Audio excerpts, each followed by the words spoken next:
Bonjour les amours, j'espère que vous allez bien, que cette période de l'année vous permet des moments d'introspection, de douceur et de joie de vivre.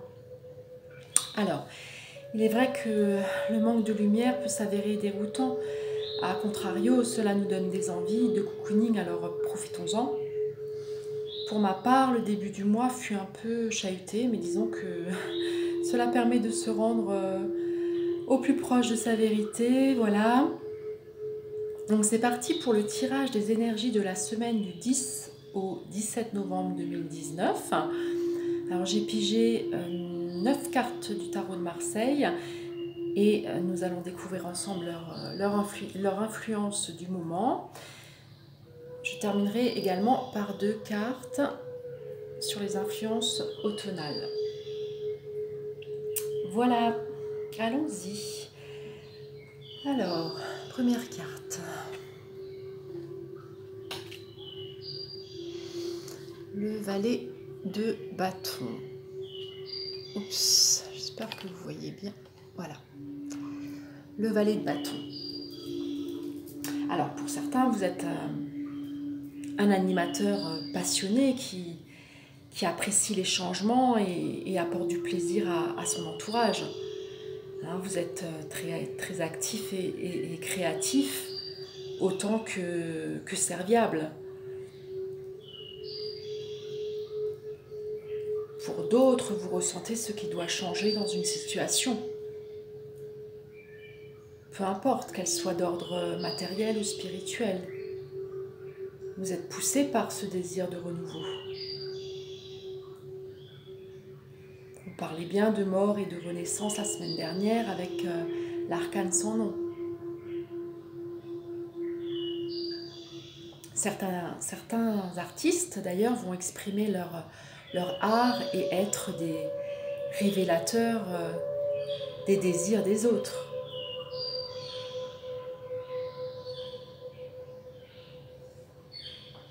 J'ai un peu la voix enrouée.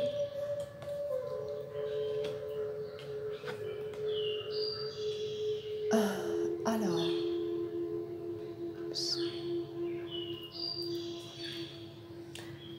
donc la lune à l'envers, pour d'autres, les problématiques que vous traversez sont des tendances à vous perdre dans des images intérieures ou au contraire, une fermeture à toute vie interne. C'est-à-dire que pour certains, vous vous racontez des histoires par rapport à une relation. Vous ne savez plus s'il s'agit de réflexion ou de fantasme. Vous vous perdez dans les méandres de vos pensées confuses, ce qui peut être source d'angoisse et de peur. Je vous invite à revenir à l'épreuve rationnelle des faits tangibles. Pour ceux par contre qui fuient l'irrationnel de leurs pressentiments et de toute vie intérieure, je pense à une cliente qui refusait d'écouter sa sensibilité et qui pour le coup avait le sentiment de vivre sur un mode métro boulot dodo. Elle était confrontée à une réaction négative de la part des autres sans comprendre qu'elle était à l'origine par son attitude fermée, vous voyez. Cette personne portait une blessure en elle qu'elle ne souhaitait pas raviver en s'ouvrant. Alors, le fait de comprendre l'ombre au tableau, cela lui a permis de se libérer et de traverser les grandes eaux de son inconscient, vous voyez. L'autre problématique que je vais évoquer ici, c'est la peur irrationnelle comme l'hypocondrie, la peur de tomber malade ou les phobies comme la peur de prendre l'ascenseur, etc. On voit bien ici que le côté irrationnel est coupé de la réalité concrète, puisque le danger n'est pas réel. Souvent, un comportement de peur masque autre chose. Par exemple, quelqu'un a besoin de se confronter à une autorité pour imposer un point de vue différent de celui communément admis. Cette tâche lui paraît trop dangereuse et même inacceptable à imaginer. Alors il se conduit alors pardon, il se construit une défense et met en place un processus de peur, une phobie, se coupant ainsi de sa richesse intérieure, puisqu'il la ressent comme impossible à assumer. Donc cette carte nous invite à allier notre part rationnelle et sécurisante avec les ressources de notre intuition profonde, afin de sortir des fantasmes et de nos peurs irraisonnées. Hein? Il s'agit donc de retrouver cet équilibre intérieur qui se traduira pour le coup par un vécu extérieur en équilibre.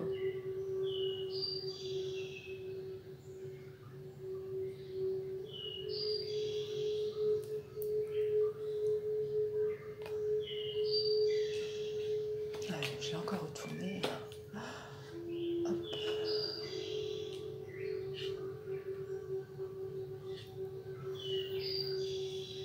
Alors la papesse, vous voyez, elle nous invite à incarner ou intégrer notre féminin. Hein? La papesse est une image féminine et maternelle qui incarne la réceptivité. Elle est la grande mère qui vous sécurise et vous enseigne. Elle nous invite à développer nos qualités d'écoute intérieure et de patience. Hein? Prudence donc aux conflits internes qui sont la source de tous les sentiments, positifs ou négatifs. Donc la papesse vient compléter cette carte de la lune à l'envers.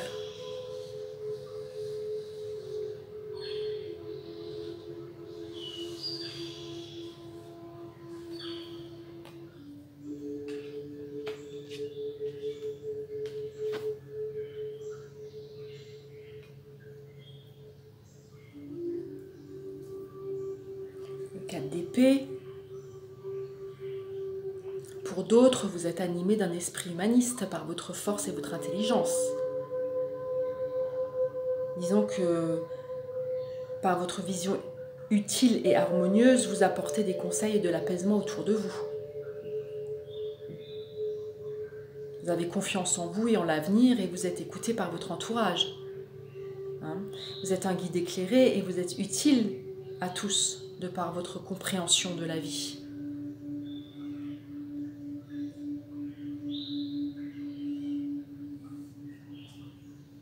Très belle carte.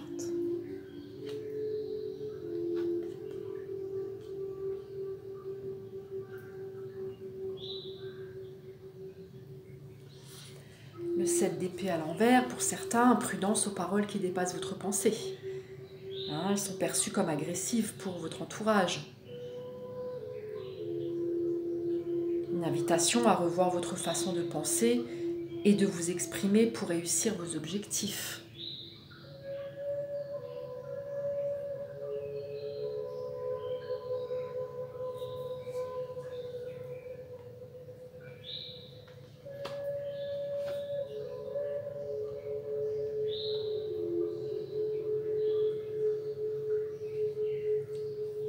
Le 2 de bâton à l'envers, pour d'autres, vous allez prendre du temps pour préparer un projet.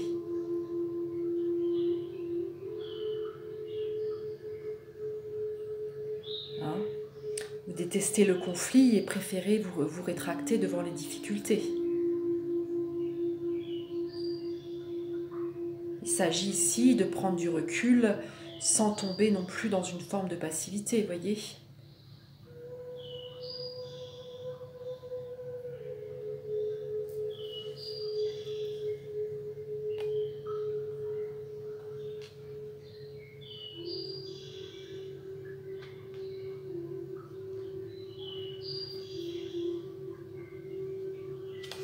Alors, le 5 d'épée, hop.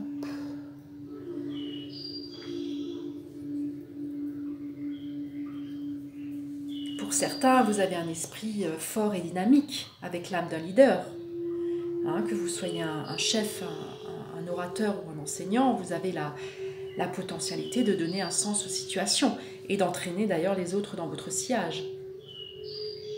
Vous avez l'art d'échanger vos idées et d'exprimer la signification profonde des choses en leur donnant une direction.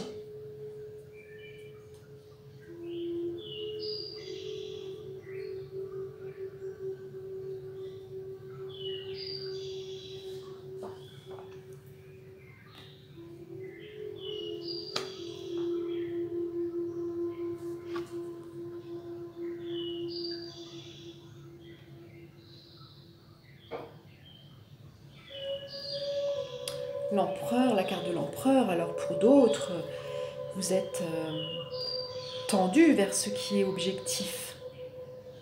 Cette carte vient en complément de la lune à l'envers qui nous invite à allier notre part rationnelle avec notre part intuitive.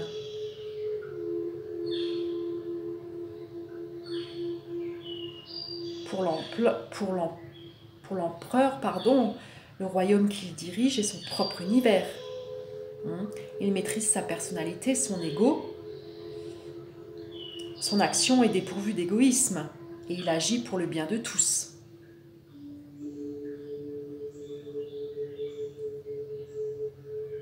D'ailleurs, ses pensées sont puissantes et capables de réunifier les contraires. Pour agir, il s'appuie sur une pensée unificatrice.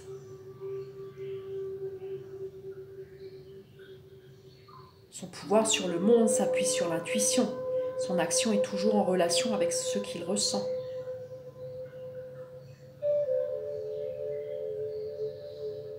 C'est l'image du Père dans sa fonction concrète d'homme actif, ouvert sur le monde, au regard objectif et bienveillant.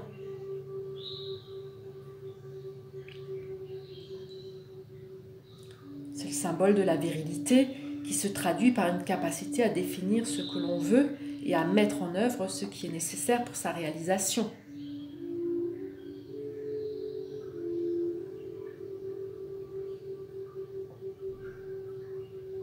Pour finir, c'est un individu actif, très organisé, qui sait diriger et commander les autres. Cela rejoint l'interprétation du 5 d'épée, où la personne sait mettre chacun à sa place en fonction de ses compétences et de ses désirs.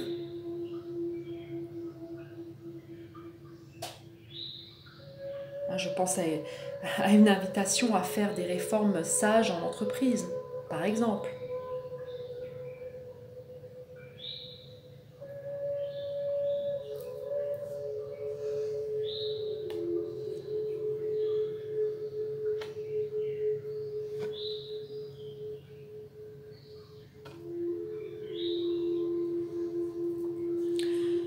Le 7 de bâton. Pour d'autres, cette carte représente la réussite personnelle. Les efforts qui portent leurs fruits. Vous gagnez en confiance, vous gagnez confiance en vous et vous vous installez dans une situation en accord avec vos désirs. Il y a maîtrise des objectifs et de leur réalisation. Cette carte vient appuyer l'interprétation de la carte de l'empereur. Votre intuition vous apporte cette capacité de bien choisir votre voie et les moments opportuns pour agir.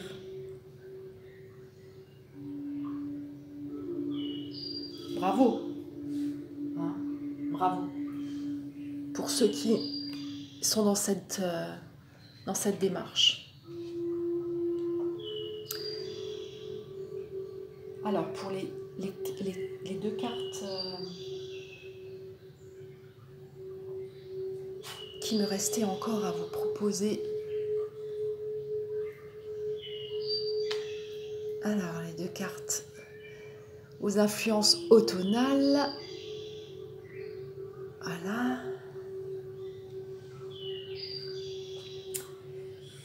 Donc,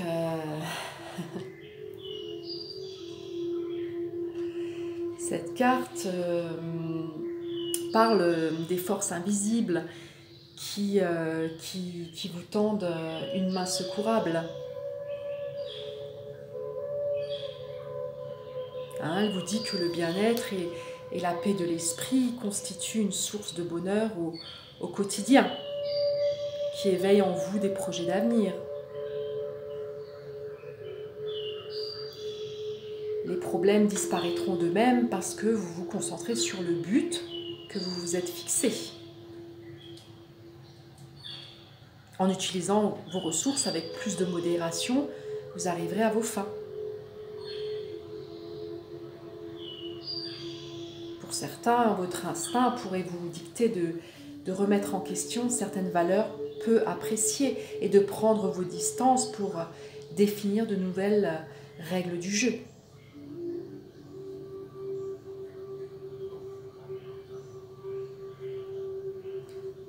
Quoi qu'il en soit, le flou dont vous vous entourez mobilise des forces invisibles.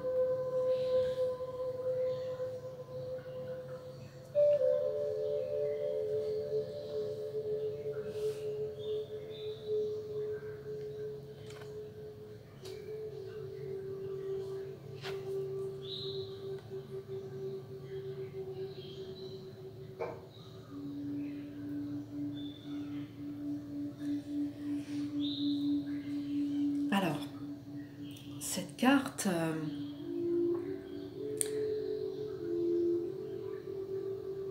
me fait penser à un peu à la... Oui, me fait penser à l'arcane sans nom du tirage de la semaine dernière où on parle de la mort qui est une source de renaissance. Désolée, ça a sonné, je vais juste fermer la porte.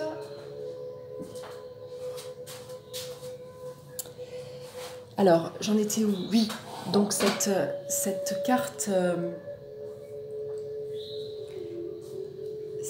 donc je disais, représente la mort, elle est source de renaissance. Votre vie spirituelle est habitée par une présence. Votre lumière intérieure illuminera la vie de tous ceux qui sont attirés par la richesse de votre savoir. Ils approfondiront votre connaissance de la vie et contribueront à augmenter la rémunération des fruits de votre labeur, voyez ? Vous pourriez vous libérer de certaines influences pernicieuses en concentrant votre énergie et votre volonté sur des projets d'avenir. Ce qui vous permettra aussi de lâcher prise sur certaines illusions, vous voyez. Vous atteindrez votre objectif en travaillant exclusivement dans une direction.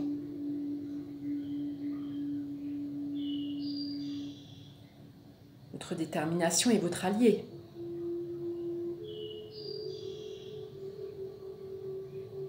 Oui, tout ce qui est futile et secondaire s'efface et disparaît dans ces énergies automnales. Il nous invite à cette renaissance de qui l'on est. Voilà les amis, j'espère que ce tirage vous permettra d'y voir plus clair.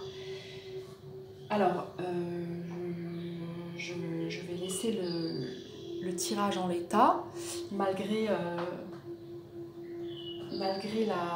la sonnerie qui nous a légèrement perturbés. Donc je ne vais pas refaire cette vidéo, vous l'aurez bien compris. C'est du direct, donc voilà. Alors merci également de me faire partager vos vécus respectifs. Prenez soin de vous. Je vous retrouve la semaine prochaine pour de nouvelles aventures. Vous avez toutes les infos pour me joindre en bas de la vidéo. Encore merci pour ceux qui me découvrent, pour ceux qui s'abonnent, qui partagent mes vidéos et m'encouragent. Bisous, gros bisous à tous. À bientôt.